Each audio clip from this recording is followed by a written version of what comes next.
ایک دفعہ انگلی کے اشارے سے ابو لہب نے کہا تھا نبی پاک کو آپ کا ہاتھ ٹوٹ جائے، اللہ نے فرمایا تبت یدا ابی لہب و تب، تو کہتا ہے میرے نبی کا ہاتھ ٹوٹ جائے تیرے دونوں ٹوٹ جائیں گے۔ اور سنو ابو لہب کا حال کیا ہو۔ ابو لہب کا معنی ہے ابو لہب شولوں کا باپ، لہب شولوں والا۔ کیا مطلب؟ ابو لہب اتنا حسین و جمیل تھا کہ اس کے جو رخسار تھے شولوں کی طرح چمکا کرتے تھے، اتنا خوبصورت تھا، لال سرخ رنگ تھا، خوبصورت آدمی۔ عرب میں جب غربت تھی تو اس کے گھر میں اس وقت بھی 2 اینٹیں سونے کی تھی، اتنا مالدار آدمی اور سردار تھا سارے مکے کا، لیکن نبی پاک کی بے ادبی کی۔ تمہیں پتہ ہی نہیں کہ رب دنیا میں سب سے زیادہ ناراض ہی اس سے ہے جو اس کے رسول کا بے ادب ہے، سب سے زیادہ ناراض ہی اسی سے۔ ابو لہب نہ گیا بدر کے موقع پر، ڈر گیا، کہنے لگا میں نے نہیں جانا، مکے میں رہ گیا، نہ گیا جہاد کے لیے، مسلمانوں کے خلاف نہ نکلا۔ لوگوں نے بڑا اس کو لان تان کیا، لیکن کہنے لگا میرے خرچے پہ 4-5 بندے لے جاؤ، میں نہیں جاؤں گا، پیچھے رہ گیا۔ لوگ کہنے لگے بچ گیا، لیکن اس کے جسم کے اندر ایسی بیماری نکلی کہ ریشے سے بھر گیا سارا وجود، ریشے۔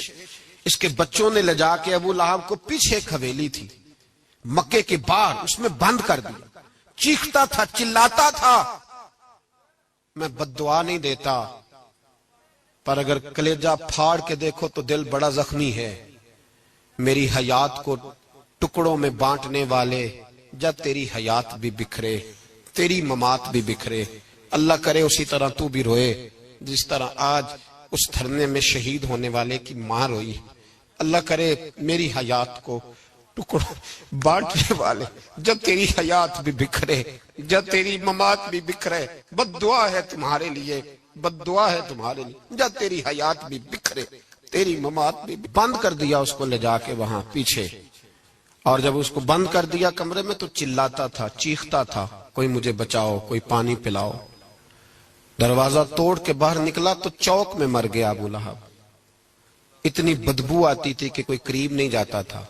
چوک میں لاش پڑی تھی، یہ ہے میت کسی بے ادب کی، منہ دکھانے کے قابل نہیں، اور ان کے دشمن پہ لعنت خدا کی، رحم پانے کے قابل نہیں ہے۔ چوک میں لاش پڑی ہے، تبت یدا ابی لہب و تب، چوک میں پڑی ہوئی ہے، کوئی قریب نہیں جاتا۔ اس کے بیٹوں سے لوگ جا کے کہنے لگے تمہارا باپ تھا، شرم کرو۔ ایک ملازم کو پیسے دیے اس کے بیٹے نے، کہا گڑھا کھودو اور میرے باپ کو رسی کے ساتھ پکڑ کے اس میں پھینک دو۔ ایک گڑھا کھودا مکے کی گلی میں، اور رسی کے ساتھ پکڑ کر، رسی کے ساتھ باندھ کر اس کی ٹانگ کو گھسیٹ کر اس گڑھے میں ڈال دیا، اوپر سے مٹی ڈال دی، بدبو کا وہ ڈھیر بند کر دیا۔ ابو لہب مکے کا سردار تھا، پر جانے کہاں مردود دفن ہے۔ لیکن میانی صاحب کے قبرستان میں جاؤ، میانی صاحب کے قبرستان میں وہ علم الدین جسے اپنا نام بھی نہیں لکھنا آتا تھا، ہزاروں لوگ روزانہ اس کی قبر پہ کھڑے ہوتے ہیں اور رسول اللہ کی نعتیں سناتے ہیں۔ جا کے دیکھو تو صحیح، منظر کتنا بدل گیا۔ اور جب غازی علم دین شہید کا جنازہ اٹھا تو امیر ملت پیر جماعت علی شاہ صاحب کی چیخ نکل گئی، اور ڈاکٹر اقبال رونے لگے، اور قائد اعظم تڑپنے لگے، منتیں کرتے تھے محمد علی جناح کہ یارو تھوڑے پیچھے تو ہٹو، میرا بھی دل کرتا ہے میں بھی ذرا اسے کندھا دے لوں، ذرا پیچھے تو ہٹو۔ محمد علی جناح جیسے لوگ تڑپتے تھے، اور جب قبر میں اترنے کی باری آئی تو ڈاکٹر اقبال نے ہاتھ باندھے، کہنے لگا او دوستو اقبال پہ تھوڑا رحم کھاؤ، اسے میرے ہاتھوں پہ رکھو، قبر میں اتار دیتا، اسے میرے ہاتھوں، قوت عشق سے ہر پست کو کر دے، دہر میں اس میں محمد سے اجالا کر دے، اور کی محمد سے فاتو نے تو ہم تیرے، یہ جہاں چیز ہے کیا لوح و قلم تیرے ہیں۔ اور اقبال کہنے لگے دیکھو میں شعر لکھتا رہا، اور یہ لوہاراں دا منڈا نمبر لے گیا۔ میرے نبی پاک صلی اللہ، ایک شخص حضور کے سامنے بیٹھا ہے تو منہ چڑھا چڑھا کے باتیں کر رہا ہے۔ کچھ لوگ نقلیں اتارتے ہیں، اور بزرگوں کی نقل اتارنا اور بزرگوں کی توہین کرنا یہ رب کو سب سے ناپسندیدہ فعل ہے۔ توہین کے انداز میں نقل اتارنا، تو کہتے ہیں منہ چڑھا چڑھا کے باتیں کر رہے تھے، میرے حبیب نے فرمایا نہ ایسے کر، بڑے میٹھے انداز، کیوں اپنے منہ کو بگاڑ رہا، نہ کر۔ کہنے لگا جی ہے ہی ایسا. حضرت ابو ہریرہ فرماتے میں قریب بیٹھا تھا، حضور مسکرا رہے ہیں، اور نہ کر ایسے. کہنے لگا جی یہ میرا منہ ہے ہی ایسا. فرماتے میں دیکھ رہا تھا حضور کے چہرے کا رنگ بدلا، آنکھوں میں جلال آیا. فرمایا اچھا جا پھر ایسا ہی ہو جائے، جا پھر ایسا ہی ہو جائے. کہتے ہیں میں نے دیکھا اس آدمی کا منہ بگڑ گیا. حضرت ابو ہریرہ فرماتے ہیں وہ رویا کرتا تھا مدینے کی گلیوں میں اور کہتا تھا کوئی مجھے معافی لے دو، لیکن گرا جو ان کی نگاہ سے وہ سنبھل نہیں سکتا. گرا جو ان کی نگاہ سے کبھی سنبھل نہیں سکتا. کوئی ایسا کام نہ کرے، کوئی ایسا کام نہ کرے کوئی بھی جس سے حدیث صحیح میں موجود ہے بنی اسرائیل کے ایک شخص نے اپنی ماں سے بد دعا لی تھی اور عابد زاہد تھا، لیکن ماں کا نافرمان تھا تو اماں نے کہا جا مرنے سے پہلے تو آزمائش میں مبتلا ہو جائے. رب کی خفیہ تدبیر سے ڈرنا چاہیے. تو مرنے سے پہلے ایسی آزمائش میں ڈال گیا کہ ایک بری عورت نے الزام لگا دیا. لگا الزام، لیکن زمانے میں رسوائی چاروں جانب ہو گئی. تو لوگ آ کے کہتے تھے تیرے ساتھ کیا بنا؟ کہتا کچھ بھی نہیں، میری اماں نے میرے لیے بد دعا کی تھی، اس کا رنگ دیکھ رہا ہوں. کیوں میں نے ستایا اپنی ماں کو؟ توبہ کر، دعائیں لیا کریں زندگی میں. بد دعاؤں والے کام ہم تو 1 منٹ لگاتے ہیں بد دعا لینے میں، 1 منٹ لگاتے، 1 منٹ. ایک میں بزرگوں کا پڑھ رہا تھا ایک دفعہ اخبار میں، تو ان کی آنکھیں کالی ہو گئی، اندر سے کالی ہو گئی. تو بیچارے نابینا ہو گئے. کسی نے ان سے کہا کہ ہوا کیا؟ تو کہنے لگے ایک شرارتی لڑکے نے میرے آگے کھڑے ہو کے 2-3 دفعہ ریس دی تو دھواں میرے منہ پہ پڑا، تو وہ آنکھوں کے اندر گھس گیا ہے. بڑے علاج کرائے، لیکن اس کی شرارت تھی نا. تو وہ کہتے ہیں میں تو یہی کہتا ہوں کہ اللہ کرے تجھے بھی کبھی یہ معاملہ ہو، تجھے پتا چلے. ہم نہیں باز ہی نہیں آتے، ہم کسی کو تکلیف دینے کا کوئی موقع ہاتھ سے جانے نہیں دیتے.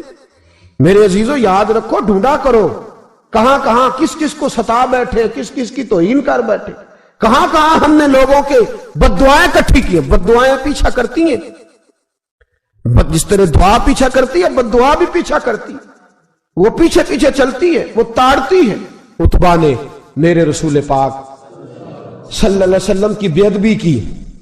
حضور علیہ السلام کے چہرہ انور پر اس نے معاذ اللہ ثم معاذ اللہ تھوکنے کی ناپاک جسارت کی. میرے حبیب نے دعا فرمائی یا اللہ اللہم سلط علیہ قلب، اللہ اس پر درندہ مسلط کر دے. ابو لہب کا بیٹا تھا، رات کو جب سوتا تھا تو ابو لہب 2-4 بندوں کو معاوضہ دے کے کھڑا کرتا تھا کہ نیزے لے کے کھڑے ہو جاؤ، میرے بیٹے کے قریب کوئی نہ آئے. توجہ ہے آپ کی؟ نیزے لے کے کھڑے ہو جاؤ. لوگ کہتے تو انہیں نبی بھی نہیں مانتا اور بات ہر ایک مانتا ہے، پیغمبر بھی نہیں مانتا. تو ان کے جملے کہنے لگا میں مانوں نہ مانوں بات الگ ہے، لیکن میرا تجربہ ہے جو اس کے منہ سے نکل جاتا ہے وہ ہو جاتا ہے، جو ان کی زبان اطہر سے نکل جاتا ہے وہ. ایک سفر پہ جا رہے تھے، قیام کرنا تھا، سونا تھا، 4 پہیاں لگی چاروں جانب. تو بیچ میں ابو لہب نے اپنے بیٹے کی 4 پائی لگائی، بیچ میں. جاگ رہے ہیں آپ لوگ؟ ارد گرد دوسرے لوگ سوئے بیچ میں، اور لوگ کہنے لگے تو پاگل ہو گیا ہے، اگر کوئی شیر آئے گا تو باقیوں کو نہیں کاٹے گا، صرف اس کو کاٹے گا. کہنے لگا بد دعا تو اس کے لیے ہوئی ہے، دعائے ضرر تو اس کو ملی ہے، اسی پہ مسلط ہوگا. شیر آیا رات کے اندھیرے میں، لوگ تھکے ہوئے تھے، ایک بندہ جاگ رہا تھا. وہ کہتا ہے اس نے سب کے منہ سونگے لیکن کسی کو اس نے تکلیف، کسی کو تکلیف. سونگتے سونگتے عتبہ تک آیا. اور لفظوں کا فرق دیکھیے گا، آیا ہے، چیرا ہے، پھاڑا ہے، ٹکڑے کیے، حصے بکھرے کیے، لیکن ایک بوٹی بھی نہیں کھائی. مار دیا، چہرہ بگاڑ دیا، وجود کاٹ لیا، چلا گیا قتل کر کے، کھایا نہیں ایک لقمہ بھی اس کے وجود. بھائی درندے پھاڑنے آتے ہیں کہ کھانے آتے ہیں؟ وہ کھایا نہیں، پھاڑ کے چلا گیا. تو لوگ سویرے پوچھنے لگے صحابہ سے کہ ماجرا کیا ہے؟ تو گویا صحابہ زبان حال سے کہہ رہے تھے گستاخ کا گوشت گندا ہوتا ہے، جانور بھی نہیں کھایا کرتے، گندا ہوتا ہے. یہ ہے میت کسی بے ادب کی منہ دکھانے کے قابل نہیں ہے، ان کے دشمن پہ لعنت خدا کی، وہ رحم پانے کے قابل نہیں ہے. میرے رسول پاک صلی اللہ علیہ وسلم کی زبان اطہر سے اگر کبھی کسی شخص کے لیے ایسا جملہ نکل گیا تو پھر اس نے بھی اس کا پیچھا کیا، لیکن میرے حبیب نے دعائیں ہی دی ہیں. ام حرام یہ بخاری کی حدیث ہے. ایک خاتون ہے رضی اللہ تعالیٰ عنہ، وہ کہتی ہیں ایک دن نا میں نے کہا یا رسول اللہ میرا دل کرتا ہے میرے گھر آئیں. تو حضور تشریف لائے تو بڑے تھکے ہوئے، محبوب سفر تھا، تو کہتے تھکے ہوئے تشریف لائے تو حضور آ کے بیٹھے ہی تو میں نے دیکھا کہ نیند کی طرف توجہ ہے حضور کی. کہتے میں نے تکیہ پیش کیا تو میں قربان جاؤں محبوب میرے گھر میں آرام کرنے لگے. کہتی ہم سارے نظارے دینے لگے، دیکھو ہم کتنے خوش قسمت ہیں کہ ہمارے بسترے بھی نور نالا نور ہو گئے، ہمارا گھر بھی چمک گیا، روشنی پھیل گئی. کہتے ہیں حضور سوئے، جب اٹھے نا تو مسکرا رہے تھے. حضور اٹھے تو اس زمانے میں کوئی تصور نہیں تھا بیڑی بیرے کا. کشتی جو سمندر میں چلتی ہے اس کا تصور ہی نہیں تھا. ابھی قریب قریب نہیں بنتی تھی وہ کشتیاں، دور دور علاقوں میں بنتی تھی، اور اگر بنتی بھی تھی تو ان میں بیٹھ کے مجاہد نہیں جاتے تھے، مجاہد خشکیوں کے رستے جایا کرتے تھے. بی بی کہتی ہیں حضور اٹھے تو مسکرا رہے تھے. تو میں نے کہا حضور آپ کیوں مسکرا رہے ہیں، خیر تو ہے؟ تو نبی پاک نے فرمایا میں نے دیکھا ہے سوتے ہوئے کہ میری کچھ امت کشتیوں پر بیٹھ کے بھی کافروں کے خلاف جہاد کرے گی، دریاؤں میں بھی. اقبال نے کہا نا دشت تو دشت ہے، دریا بھی نہ چھوڑے ہم نے، بحر ظلمات میں دوڑا دیے گھوڑے ہم. کشتیوں میں بھی جہاد کرے گی، میں نے دیکھا ہے. تو کہتی ہے میں نے فٹافٹ کہا یا رسول اللہ مجھے بھی شامل کر دے ان میں. حضور مجھے بھی ان میں. حضور ذرا جلدی جلدی دیکھا جو ان کو بانٹتے، تو میں نے بھی بڑھ کے پیار سے دستے عطا کے سامنے دستے طلب بڑھا دیا. میں نے بھی آگے بڑھ کے کہا حضور تھوڑی خیر ادھر، حضور مجھے بھی شامل کر دے. کہتے پہلے بوڑھی تھی. نبی پاک نے ہاتھ اٹھائے کہ یا اللہ اس کو بھی ان میں شامل کر دے. اب فرماتے ہیں سرکار کا وصال ہوا، کوئی جہاد نہیں ہوا سمندر والا. حضرت ابو بکر کے زمانے میں کوئی جہاد نہیں ہوا سمندر والا. مجھے لوگ کہتے تو نے مرنا کب ہے؟ میں نے کہا جب تک کشتی والا جہاد نہیں ہو جاتا. جب تک کشتی والا، جو دن کو کہہ دیا دن ہے تو دن نکل آیا، جو شب کو کہہ دیا شب ہے تو رات ہو کے رہی. خدا نے ان کی زبان کو وہ اختیار دیا، جو نکلی منہ سے ان کے وہ بات ہو کے رہی. فرمایا جب تک کشتی والا جہاد نہیں ہوتا میں نے مرنا. تو پھر بابے کو کہنے دو نا عرش فرشتے بانگا ملیاں مکے پہ گئی شور، اور بلے شاہ ایسا نہیں مرنا. گالی بکی بلے شاہ ایسا نہیں مرنا ہے، مر گیا ہی کوئی اور تے بارت شاہ کدو مر دے جنہ کیتیاں نیک کمائیاں نے. بات ہی ختم کر دی، او کدو مر دے جنہ کیتیاں نیک کمائیاں نے. حضرت سلطان باہو رحمت اللہ علیہ فرماتے ہیں کامل پیر اونا دے باہو قبر جنہ دی جیوے. فرمایا میں نہیں مرتی. حضرت اسرائیل نہیں آتے وہ چھو کے گزرے گئے، کہتے بہنیں بھی چلی گئیں، بھائی بھی چلے گئے، خامد بھی چلا گیا، بچے بھی کئی گئے، اور میں اسی حالت میں. حضرت ابو بکر صدیق کا وصال ہوا، حضرت عمر کا وصال ہوا، حضرت عثمان کا گن رہے ہیں آپ لوگ. حضرت ابو بکر کے 2.25 سال، حضرت سیدنا عمر فاروق کے کم و بیش 10 سال، حضرت عثمان غنی کے تقریباً 11 سال. کتنا عرصہ ہو گیا؟ کہتی ہیں کوئی. پھر حضرت علی کے 4.5 سال. بی بی کہتی ہے میں ترو تازہ تندرست کی تندرست لوگ پہتے ہو، بی بی تیرے ساتھ والے سارے چلے گئے، تو کب جائے گی؟ تو میں کہتی ساڑھے نبی دی زبان، ساڑھے نبی دی زبان، ساڑھے واسطے قرآن، میں کیسے جاؤں؟ ابھی جہاد ہی نہیں ہوا. کہتے ہیں خلفائے راشدین نے پردہ کیا. حضرت امیر معاویہ کا دور آیا اور حضرت امیر معاویہ نے قسطنطنیہ کے لیے جب مجاہد بھیجے تو سمندر کا رستہ تھا. کہتی ہیں جب سواریاں جانے لگی تو کہنے لگے کچھ بیویوں کی بھی ضرورت ہے کھانا پکانے کے لیے. کہتی ہے میں ہاتھ بھی کھڑا کرتی رہی، درود بھی پڑھتی رہی، اور محمد کی صداقت پر شکر بھی ادا کرتی رہی. کہتے میں نے ہاتھ کھڑا کیا تو مجھے کچھ لوگ کہنے لگے بی بی تو سلیکٹ ہو جائے گی، تو بوڑھی ہے. تو کہتی ہے میں نے کہا سلیکٹ ہو کیا جاؤں گی، مجھے جانے والے سلیکٹ کر کے گئے ہیں، مجھے سلیکٹ کیا گیا ہے. جنہوں نے ظاہری پردہ کیا ہے نا سلیکٹ مجھے. حضور نے دعا کر دی تھی تو نبی پاک کی دعا.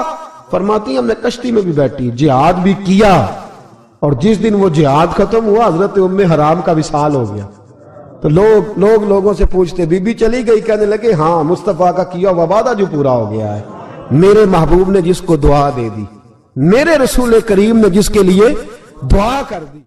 دوسرا درجہ والد کا. اگرچہ رسول پاک علیہ السلام کے والد گرامی آپ کی ولادت سے قبل تشریف لے گئے تھے، لیکن میرے حبیب پاک علیہ السلام نے جناب ابو طالب کے ساتھ جو رویہ رکھا اور پھر حضرت عباس کے ساتھ جو رویہ رکھا، پتہ کیا حال تھا؟ جب رسول پاک علیہ السلام فرماتے ہیں غربت تھی تو مجھے جناب ابو طالب نے پالا، ان کی زوجہ حضرت فاطمہ بنت اسد رضی اللہ تعالیٰ عنہ جو جناب علی المرتضیٰ کی والدہ ہیں، فرماتے ہیں کہ انہوں نے میری بڑی خدمت کی، مجھے گھر میں رکھا، پیار سے رکھا۔ میرے والد اور والدہ کے وصال کے بعد، چچا کے جانے، دادا کے جانے کے بعد چچا اور چچی نے پالا اور اس گھر کو ایک مکمل ماحول فراہم کیا۔ پھر ایک وقت آیا کہ جناب ابو طالب پہ غربت آئی۔ نبی کریم صلی اللہ علیہ وسلم بکریاں چرانے جاتے تھے اور وہاں سے جو اجرت لے کے آتے تھے سیدھی لا کے چچا کی ہتھیلی پہ رکھتے تھے، چچا کی ہتھیلی پہ رکھتے اور فرماتے تھے کہ چچا آپ اپنے مصارف کے لیے اس کو خرچ کر سکتے ہیں، یہ عالم۔ اور پھر چچا نے بھی تو کمال کر دی نا، پھر اس چچا نے بھی تو کمال کر دی نا۔ سارے لوگ کٹھے ہو کے آ گئے نا حضرت ابو طالب کے پاس اور آ کے کہا کہ جناب اپنے بھتیجے کو منع کیجئے ورنہ ساری برادری آپ کی مخالفت کرے گی۔ حد ہو گئی، اب حد ہو گئی، اب ساری ان سے کہیے کہ انہیں دولت چاہیے یا عرب کی کوئی خوبصورت عورت چاہیے یا معاذ اللہ کوئی اور چیز کا مطالبہ کرتے ہیں تو ہم دینے کو تیار ہیں، لیکن ان کو کہتے ہیں کہ یا تو تبلیغ چھوڑ دے، یا ان کا یہ بھی کہنا ہے کہ جو آپ کا مطالبہ ہے آپ بتلائیں۔ حبیب پاک علیہ السلام نے فرمایا کہ اگر وہ میرے سیدھے ہاتھ پہ چاند رکھیں، دوسرے پہ سورج رکھیں، پھر بھی میں اللہ کی توحید کا اعلان کرتا ہی رہوں گا، میں تو اس دعوے سے باز نہیں آؤں گا۔ جناب ابو طالب نے کہا بھتیجے پھر میں بھی بوڑھا ہو گیا ہوں۔ توجہ ہے آپ کی؟ میری بات سمجھ میں آ رہی ہے؟ جس آدمی کا بڑا سہارا ہو نا، بڑا، وہ جب کہتا ہے نا نہیں، بندہ کی نا کچھ امیدیں وابستہ ہوتی ہیں کچھ لوگوں کے ساتھ، وہ ایک دو چار لوگوں کو کام کہتے ہیں پھر انہیں پتا ہوتا ہے کہ فلاں آدمی سے میری امید وابستہ ہے، وہ کبھی نہیں جائے گا۔ جب ابو طالب نے کہا نا کہ میں پھر بوڑھا ہو گیا ہوں، تو اللہ کے حبیب اٹھے، حضور سید عالم صلی اللہ علیہ وسلم کی مقدس آنکھوں میں آنسو ہے، گویا حضور فرما رہے ہیں کہ چچا باپ کا الفت بھائی کی نہیں کرتا جائیداد کے تنازع میں جتنی بھتیجے اٹھ کے کرتے۔ جناب ابو طالب نے دیکھا کہ رسول پاک نے رخ پھیرا، آنکھوں میں آنسو ہے، اچھا چچا تیری مرضی، یہ لفظ کہے تو حضور کی آنکھیں بھر آئی۔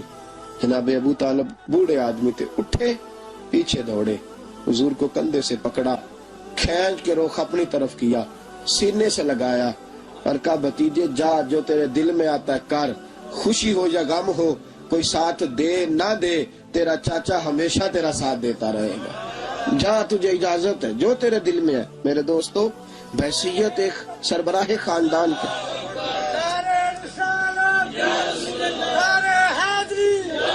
اب ان رشتوں کا تقدس، اور پھر جب جناب ابو طالب کا وصال ہوا اور جناب خطیۃ الکبریٰ بھی اسی سال میں گئی تو عام الحزن کہا یہ غم کا سال ہے، یہ غم کا سال۔